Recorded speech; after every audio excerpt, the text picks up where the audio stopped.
Nag-ihaw nga ako ng maskara ng baboy, pati talong at atay. Ako ay gagawa ng dinakdakan. First time ko nga itong gawin at matikman nila mama. Kulang nga lang to sa mayonnaise.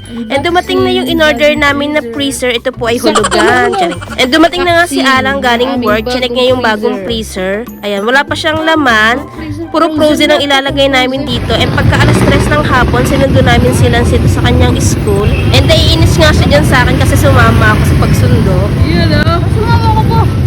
Sumama ko po. Pagkatapos namin yan, dumalaw kami kay Papa. Ayun nga, may pagtakbo pa ang bata. Hello pa.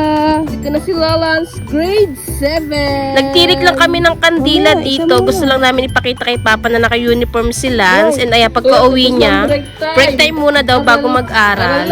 And lumabas kami ni Alan para ipalinis ang aming motor. Ito ay gamit ni Alan sa kanyang trabaho. At ito rin gamit namin sa pamamalengke sa aming mga paninda.